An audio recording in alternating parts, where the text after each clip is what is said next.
Voltando aqui com o programa Tambal Debate Especial deste sábado, hoje nós estamos conversando aqui, fazendo uma conversa sobre propaganda, né? O que é isso, qual a importância, como é que a propaganda é feita no Brasil, quais os limites, os respeitos, enfim, a história da criatividade. Estamos conversando com o Rui Dantas, que é presidente da Associação Brasileira das Agências de Publicidade, aqui, a seção da Paraíba. Está fazendo 75 anos, é isso? A ABAP está fazendo 75 anos, por isso essa comemoração. Rui, do último bloco para cá, eu já introduzi o tema aqui, dizendo que quando a gente fala de propaganda, a gente quase sempre televisão. Claro, teve propaganda no rádio, a propaganda no impresso, a propaganda na evolução aí de tudo quanto é jeito, né? Antes mesmo da televisão, então era muito mais visual, em tudo quanto é lugar. Mas aí a gente imagina sempre a televisão por conta das grandes peças, mas parece-me que agora o caminho é outro, é o digital. Ainda a distribuição ainda leva em consideração muito a televisão. Se você ter ideia, a distribuição é 43% TV aberta, 33% digital e 24% as outras mídias, certo? A TV aberta ainda tem uma participação muito grande, porque se você quer alcançar o maior número de pessoas com menor custo, ainda ela é um grande canal. Mas ninguém pode desconhecer que o digital ele ampliou muito a sua participação ao longo dos anos pela capacidade de entregar de forma segmentada, de medir resultados e de ser mais acessível, né? Se você observar as pequenas e médias marcas, elas têm muito mais acesso no conteúdo digital. E isso vai continuar sendo ampliado, eu não tenho a menor dúvida. As empresas de rádio e televisão ficaram sempre muito temerosas de que o digital... Aliás, ainda hoje parece que robô está roubando bons investimentos, mas como é que vai se dar esse... Na verdade, digamos assim, as empresas que a gente chama de off, né, que são as empresas tradicionais, elas sofreram muito impacto com isso. Mas elas estão se reorganizando. Muitas saíram do mercado, mas se você observar os jornais, por exemplo, tradicionais, eles sofreram um impacto muito grande. A TV aberta também perdeu muita receita. Os canais fechados da mesma forma.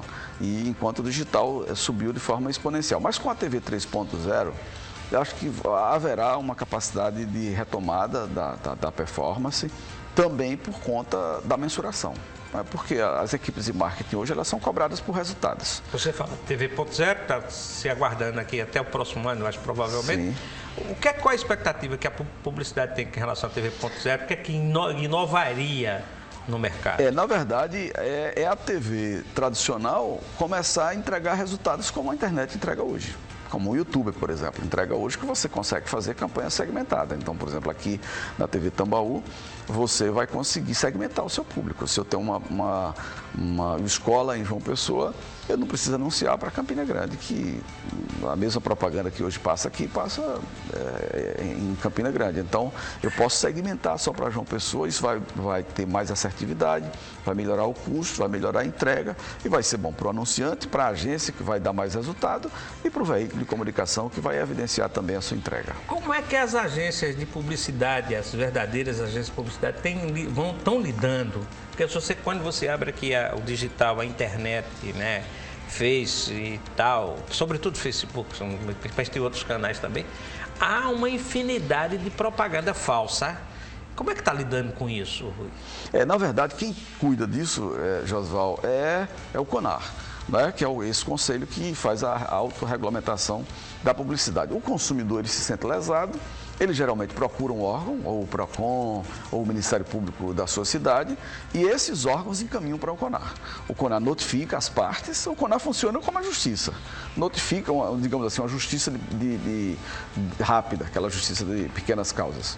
Então, nós notificamos as partes têm prazo para defesa, enfim, e lá no CONAR nós julgamos, tiramos do ar, recomendamos troca de peças e vamos fazendo o nosso trabalho. Funciona hoje basicamente assim. No meio da publicidade, mas talvez seja mais apropriado falar propaganda, eu vou trazer a questão política, a questão da propaganda política, que é um segmento do mercado que eu acho que muito forte, né? Muito grande, porque tem vários partidos, tem muito dinheiro, tem campanhas e tal, muito caras também. Como é que é isso dentro desse mundo? Como é que vocês encaram essa história? Porque a propaganda política é sempre de risco, né? Muito risco. Como é que vocês encaram isso? Sim, a ABAP tem uma regra. As agências que são filiadas à ABAP, elas não fazem marketing político. Nós entendemos que não dava para misturar, porque nós temos regras que evoluíram tanto ao longo dos anos que não combinam você, dentro da agência de propaganda, ter um núcleo de marketing político. Então, as agências, ou os publicitários, ou as equipes que querem fazer marketing político, a ABAP sugere que eles façam fora do seu ambiente de agência de publicidade certificada.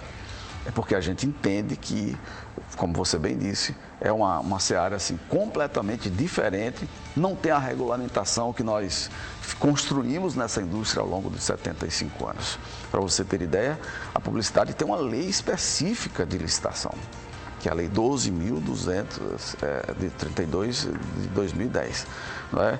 Por que foi criada uma lei específica sobre isso? Porque licitar publicidade é diferente de você licitar cadeira, de você licitar tijolo, de você licitar uma obra, um automóvel e tal. Porque tem coisas que você não tem condições de mensurar, ou seja, há uma subjetividade muito grande na propaganda, como, por exemplo, dirigir um filme, escolher um cineasta que tem uma determinada pegada e tal.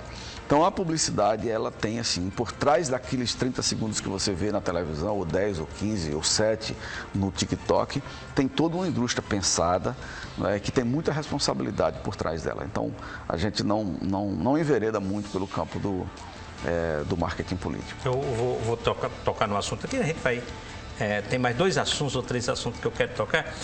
Nessa evolução da propaganda, quando a gente estava falando aqui, então a propaganda mexe muito hoje com emoção, né? Talvez seja dentro... É um dos sentimentos que compõe a peça. Que compõe a peça, né? Então a emoção está... Eu não sei, não vou conseguir mensurar aqui, dizer que é 60%, 70%, 50% da emoção, vai depender de qual a peça é. Como é que é isso dentro da publicidade? Por que a emoção misturada com o produto vai, sei lá, clarear o produto, trazer mais informações? Como é que a publicidade trabalha com essa história da emoção? Ela trabalha porque há um princípio de que, na neurociência, nós somos cativados, né, por aquela coisa que nos encanta, nos relembra o passado, um momento presente, um momento da história aqui. E aí nós usamos um fenômeno chamado, uma estratégia para quebrar a dissonância cognitiva. O que é a dissonância cognitiva? É você mandar uma mensagem e a pessoa ver, mas não entender. É ver, mas não enxergar. Então é preciso você ser certeiro numa estratégia para quebrar essa dissonância. Para sutilmente conseguir 3 segundos iniciais na sua mente para poder dizer, me dá um tempinho da sua atenção para eu poder passar esse recado. E isso você tem razão, José, isso é tão arte que você imagina, a marca tem um problema e geralmente faz uma reunião, um brainstorm, uma tempestade de ideias em 3, 4 horas. E às vezes não passa o briefing direito, como nós publicitários nomeamos ao longo da história. E nós pegamos aquele briefing de 3 horas e temos a responsabilidade de resolver aquele problema em 30 segundos, em 15 segundos. Então, o que é isso? Isso é arte. Então, arte, ela varia. A publicidade para você é arte? Publicidade é arte. Totalmente arte. Eu vou rapidamente aqui para um assunto. A gente está falando aqui para muitas pessoas, provavelmente a gente está falando com empresários que sabem efetivamente o papel da publicidade, mas provavelmente a gente esteja falando para muita gente que gostaria de anunciar, tem medo de entrar no mercado, acha que é caro, aquilo que a gente já discutiu aqui, acha que é de outro mundo. Para esse público que não está ainda, o que é que você diria? Pô, a gente geralmente diz o seguinte, vamos testar, vamos fazer um teste, porque a boa propaganda, ela tem a dose de arte que eu coloquei, mas tem uma indústria, uma engenharia hoje por trás tão fortemente que ela é igual um raio-x, um PET scan, porque você tem a capacidade de predizer o que vai acontecer.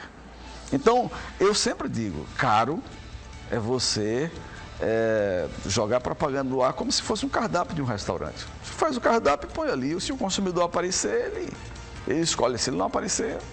Então, mais caro é você não testar. Né? E hoje, você tem ferramentas capazes de mostrar se o seu consumidor está sendo impactado, que horas ele viu o seu produto, se o seu produto foi bacana, mas ele não fez um link para o consumidor falar no WhatsApp ali em tempo real. Ou seja, ficou um pouco mais complicada, mais longa essa jornada, muito maior, mas ela tem um grau de assertividade assim sensacional. Nós estamos indo para o último minuto aqui do programa, mas eu acho que ainda dá tempo. Qual a peça publicitária, qual a publicidade que até hoje mais encantou no publicitário Rui Dantas? Olha, eu diria a você que nós temos várias, mas eu sou fã de Washington, do velho Washington. Ele inclusive nos premiou o ano passado, Washington Olivetti, o ano passado ele esteve aqui conosco, bateu um longo papo e a gente falou um pouco daquela propaganda do sutiã, né, que foi uma propaganda que eu teria inúmeras, mas em homenagem ao Washington, que faleceu ano passado. Não se esquece. Primeiro sutiã você não esquece, porque veja, eu gosto daquela propaganda, Josval, porque ela é sutil, mexe com a menina, mexe com a mulher. E qual é a mulher, a menina que não tem sonhos? Não é? E veja a sensibilidade de Washington. Ao falar naquele tempo de um produto que era tabu, porque você imagine o briefing que o Washington recebeu. Eu quero vender sutiã. Aí ele olha assim, como é que eu vou vender sutiã? Se mostrar como é que eu vou fazer propaganda de sutiã na televisão, que nem mostrar sutiã na época se mostrava. Pois é, como é que eu faço isso? Então eu sou, assim, quando eu digo propaganda é arte, porque você imagina, porque hoje fazer aquela propaganda é fácil. Você pode mostrar sutiã, você pode fazer qualquer coisa, mas você imagina o desafio de Washington. Pegar naquela época com o tabu que a nossa sociedade vivia e fazer aquela propaganda. Então, eu teria várias, mas eu fico com essa porque mostra como a propaganda é arte e é por isso que o Brasil é um dos países mais premiados do mundo em relação a ela. Bom, nós conversamos aqui com o publicitário, jornalista Rui Dantas, 75 anos da criação da ABAP, Associação Brasileira das Agências de Propaganda. Está aqui com o Rui Dantas, o diretor aqui da ABAP em João Pessoa, e por isso nós estamos então fazendo essa conversa sobre publicidade, que é um tema que não está na mídia, mas a gente precisa discutir e tentar entender. Obrigado a você, Eu agradeço a você, em nome de Márcia Esteves, que é a nossa presidente, a primeira mulher presidente da ABAP nesses 75 anos, que para a gente assim, é sinônimo de muito orgulho. Márcia já esteve na Paraíba, veio prestigiar a criação da Mediacom, que é uma instituição que representa as emissoras de rádio e televisão, presidida por André Vages, que é superintendente aqui desse sistema de comunicação. E em nome dela, nossa gratidão a você, Josval, a esse sistema, a essa casa, pela parceria e pela história, porque tudo que a ABAP ela faz questão de dividir com essa indústria que ajudou a fazer a propaganda que nós temos hoje no Brasil.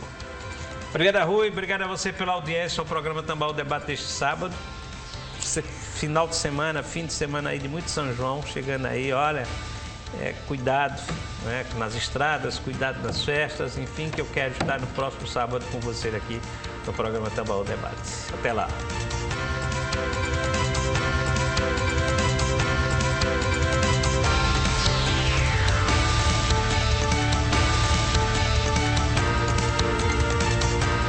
Você